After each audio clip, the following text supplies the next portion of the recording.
Hello दोस्तों, welcome to my channel bright Gyan set. दूसरा होने वाला है, मिक्स क्वेश्चन टाइप होने वाला है। इससे पहले एक सेट हो चुका है। अगर आप लोग नहीं देखे तो जाके प्लेलिस्ट बना हुआ, आप लोग जा करके देख सकते हैं। इस सीरीज़ को स्टार्ट करने का मतलब है कि सब तरह का आपको क्वेश्चन मिलेगा। जो तैयारी कर रहा है वो भी देख सकता है, जो तैयारी नहीं कर रहा वो भी देख सकता है। चलिए स्टार्ट करते बिना किसी देरी के। और थंबनेल पे जो आपको क्वेश्चन दिख रहा है कि आलू खाने से कौन सी बीमारी हो सकती है, तो आप ये वीडियो पे बने रहे, आपको वीडियो के कहीं ना कहीं पे आपको मिलेगा। ठीक है, बिना स्किप किए आप पूरा वीडियो देखिए, आपको कुछ ना कुछ ज्ञान मिलेगा। चलिए अगला क्वेश्चन, चलिए क्वेश्चन स्टार्ट करते हैं। पहला क्वेश्चन देखिएगा, किस देश के लोग सबसे कम बीमार पड़ते हैं? किस देश के लोग सबसे कम बीमार पड़ते हैं? तो बीमारी का कारण सबसे बड़ा क्या है कि सफाइयत नहीं होता, साफ़ सुथरा नहीं रहते तो बीमार पड़ते हैं। ठीक है, बैक्टीरिया से, वायरस से, ये सबसे हम बीमार पड़ते हैं। तो अमेरिका में जो है ना, लोग बहुत कम बीमार पड़ते हैं और सब देश के मुकाबले। ठीक है, तो अमेरिका की राजधानी है वॉशिंगटन डीसी। अमेरिका की राजधानी वॉशिंगटन डीसी। चलिए अगला क्वेश्चन देखिएगा, भारत में कुंभ मेला कितने साल में लगता है? भारत में कुंभ मेला जो होता है कितने साल के गैप में लगता है? तो 12 साल के गैप में लगता है। ठीक है, 4 स्टेट में लगता है। ठीक है, 4 स्टेट में लगता है। चलिए अगला क्वेश्चन देखिएगा, गरबा किस राज्य का लोक नृत्य है? ठीक है, लोक नृत्य है। तो गरबा गुजरात में, गरबा गुजरात में। और गुजरात की राजधानी क्या है? गांधीनगर। गरबा डांस कहाँ होता है? गुजरात में होता है और राजधानी क्या है? गांधीनगर है। ठीक है, चलिए अगला क्वेश्चन देखिएगा, विश्व में कोरोना का पहला मामला किस देश में देखने को मिला था? तो आप सिंपल सा क्वेश्चन है, सबको पता है भाई, चीन में हुआ था। तो चीन की राजधानी क्या है? बीजिंग है। चीन की राजधानी बीजिंग है। चलिए अगला क्वेश्चन देखिएगा, भारत के किस राज्य में सूर्योदय सबसे पहले होता है? सबसे पहले सनराइज, सनराइज किस हिंदुस्तान के किस इलाके में होता है, किस स्टेट में होता है? तो अरुणाचल प्रदेश। ठीक है, अरुणाचल प्रदेश में सूर्योदय सबसे पहले, क्योंकि पूर्वी स्टेट है, सबसे पूरब साइड पड़ता है हिंदुस्तान के। ठीक है, अरुणाचल प्रदेश की राजधानी क्या है? ईटानगर है। क्या है? ईटानगर है। क्या है? ईटानगर। तो अरुणाचल प्रदेश की राजधानी ईटानगर। तो आपको हम बताए थे याद करने का तरीका, अरुण नाम का लड़का था, तो वो बदमाशी कर रहा था, तो किसी लड़के ने उसको ईटा से मारा, तो ईटानगर याद आ जाएगा आपको। तो वही अरुणाचल प्रदेश, वही लड़का ईंट जो खाया, सूर्योदय का कार्य किया। अगर वो ईंट नहीं खाता तो वो कभी नहीं सुधरता। इस तरह से आप याद रख सकते। चलिए अगला क्वेश्चन देखिएगा, ख्वाजा मोइनुद्दीन चिश्ती की दरगाह कहाँ है? आपको पता है, फेमस है, तो अजमेर के अंदर है। अजमेर कहाँ पड़ता है? राजस्थान में पड़ता है। और राजस्थान की राजधानी क्या है? जयपुर। ठीक है, जयपुर। राजस्थान की राजधानी क्या है?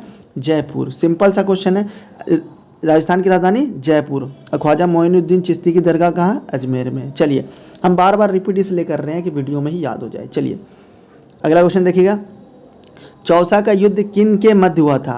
मतलब चौसा का युद्ध जो हुआ किसके किसके बीच लड़ा गया था? तो हुमायूं और शेर शाह के बीच हुआ था। हुमायूं और शेर शाह के बीच हुआ था। हुमायूं किसका बेटा हुआ? बाबर का बेटा हुमायूं हुआ। ठीक है, और हुमायूं का बेटा अकबर, अकबर का बेटा जहांगीर, जहांगीर का बेटा शाहजहां, शाहजहां का बेटा औरंगजेब। ठीक है, तो हुमायूं और शेर शाह के बीच हुआ था 1539 में। नाम क्या था? चौसा का युद्ध। ठीक है, चलिए अगला क्वेश्चन देखिएगा, गीत गोविंद के रचयिता कौन है? गीत गोविंद को लिखने वाले कौन है? तो नाम है उसका जयदेव। याद कर लीजिएगा, सिंपल सा क्वेश्चन है, स्टैटिक वाला क्वेश्चन है। गुप्त वंश के संस्थापक कौन है? गुप्त वंश के संस्थापक कौन है? श्रीगुप्त। क्या नाम है? श्रीगुप्त। गुप्त वंश के संस्थापक कौन है? श्रीगुप्त। इसको बोलते हैं गोल्डन एज। क्या बोलते हैं? Golden age. ठीक है, इस ज़माने में गोल्ड बहुत मिलता था। ठीक है, एकदम गोल्ड का सिक्का चलता था। चलिए अगला क्वेश्चन देखिएगा आप, इब्न बतूता किस देश के नागरिक था? इब्न बतूता कहाँ का रहने वाला था? तो इब्न बतूता मोरक्को का रहने वाला था। कैसे याद करोगे? एक गाना था, इब्न बतूता बगल में जूता। ठीक है, तो जूता से क्या कर रही? मार्को, तो मार्को से याद आएगा मोरक्को। चलिए अगला क्वेश्चन देखिएगा, आपने इस क्वेश्चन को 9th 10th में सब जगह पढ़ा होगा। चेचक के टीके की खोज किसने की थी? फेमस है, एडवर्ड जेनर ने की थी। चेचक के टीके की खोज किसने की थी? एडवर्ड जेनर ने की थी। चलिए अगला क्वेश्चन देखिएगा, विटामिन सी का सर्वोत्तम स्रोत क्या? सर्वोत्तम होता है सबसे ज़्यादा विटामिन सी किस में मिलती है? तो आंवला में मिलती है। ठीक है, सिंपल सा है, याद कर लीजिएगा। चलिए अगला क्वेश्चन देखिएगा, किस विटामिन की कमी से क्या होता है? रतौंधी होता है। तो विटामिन ए की कमी से क्या होता है? रतौंधी। देखिए रतौंधी मतलब क्या होता है? रात में नहीं दिखेगा। ठीक है, तो इसमें कच्चा गाजर अगर खाएगा ना कोई, तो उसका आँख सही हो सकता है, मगर कब? जब बीमारी होने से पहले। कच्चा गाजर। ठीक है, चलिए अगला क्वेश्चन देखिएगा, शरीर में कुल हड्डी की संख्या कितनी है, पूछ रहा है कि शरीर के अंदर कितनी कुल हड्डी है। तो सिंपल सा है 206 है, मगर जब नवजात होता है तो कितना होता है 300 या 306 के बीच होता है। ठीक है, चलिए अगला क्वेश्चन देखिएगा। शरीर में सबसे मजबूत हड्डी कहाँ है, तो आपको पता है जबड़े की हड्डी सबसे मजबूत हड्डी है। ठीक है, आप देखोगे बहुत मजबूत है, कितना हम लोग खाना पीना खाते हैं, कितना उसको करते हैं, काम में लेते हैं, इसलिए मजबूत होती देते हैं। ठीक है, चलिए इसके बारे में जानते हैं। तो जबड़े की नीचे वाली हड्डी जो होती है ना, तो वो क्या होती है, मूवेबल होती है, वो फ्री होती है, वो कहीं में अटैच नहीं होती। ठीक है, और ऊपर वाला जो होता है उसका नाम क्या है, देखिए नीचे वाले का नाम मेडिबल, ठीक है, और मैक्सेला, मैक्सेला।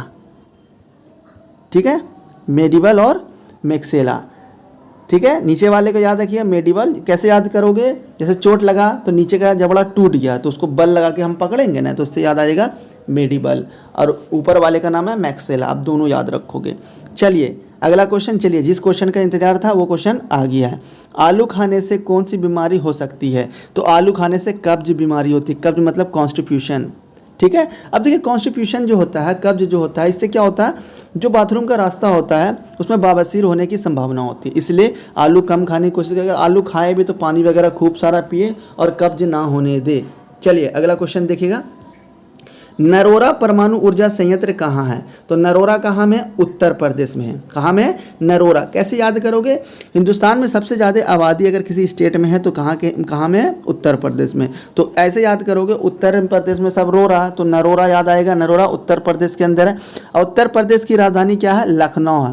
उत्तर प्रदेश की राजधानी लखनऊ, उत्तर प्रदेश की राजधानी लखनऊ। लखनऊ कौन नदी के किनारे है, गोमती नदी के, गोमती नदी के किनारे है। ठीक है, चलिए अगला क्वेश्चन देखिएगा। कलपक्कम परमाणु ऊर्जा संयंत्र कहाँ है, कलपक्कम, तो कलपक्कम कहाँ में है, तमिलनाडु में। तमिलनाडु की राजधानी क्या है, चेन्नई है। कैसे याद करोगे, कलपक्कम। किसी को बोले कलपक्का मिलोगे ना, तो बोला कौन, तुमिल, तुमिल, कलपक्का मिलोगे तो बोला तुमिल, तो तुमिल से याद आएगा आपको तमिलनाडु। ठीक है, और तमिलनाडु की राजधानी चेन्नई, और चेन्नई का पहले नाम क्या हुआ करता था, मद्रास। ठीक है, तो अब नाम क्या है, चेन्नई है। ठीक है, अब मरीन बीच कहाँ है, आपको चेन्नई के अंदर ही मिलेगा, मरीन बीच, मरीना बीच, मरीना बीच। ठीक है, चलिए अगला क्वेश्चन देखिएगा। कैगा परमाणु ऊर्जा संयंत्र कहाँ, देखिए तीनों जो था परमाणु ऊर्जा संयंत्र से था, तो आपको याद करा देंगे, अभी एक सेकंड रुकिएगा। तो कैगा कर्नाटक के अंदर। कैसे याद करोगे, कोई आपको कुछ कहने के लिए बोला है तो आपको बोल रहा कहेगा, तो आप बोलेगे जी नहीं करना हमको, तो वो बोलेगा क्या, कहेगा, तो आप बोले नहीं करना हमको, तो मतलब आप नाटक कर रहे हो, तो नाटक से याद आएगा कर्नाटक। और कर्नाटक की राजधानी क्या है, बेंगलोर। अब बेंगलोर को क्या कहते हैं, स्पेस सिटी। ठीक है, क्योंकि यहाँ इसरो है। ठीक है, ISRO, Indian space research organisation. ठीक है, चलिए अगला क्वेश्चन देखिएगा। किस पक्षी की आंख सबसे तेज है, मतलब पक्षी के बारे में बोला कि सबसे आंख तेज है, तो किसकी है, बाज की है। ठीक है, चलिए अभी हम आपको जो याद कराए थे उसको एक बार हम फिर देख लेते हैं। ठीक है, ऐसे हम याद करा देते हैं। कैगा बोलेगा तो कहेगा तो कर्नाटक, नरोरा रो रहा था कहाँ, उत्तर प्रदेश के रो रहा था, और उसके बाद बोला कलपक्कम मिलोगे तो तमिल, कलपक्कम मिलोगे तमिलनाडु। चलिए वीडियो में बने रहने के लिए थैंक यू, और इस वीडियो को आगे बढ़ाएं। ठीक है, और सब्सक्राइब करें, लाइक करें, कमेंट करें, शेयर करें और मेरे को सपोर्ट करें। चलिए थैंक यू।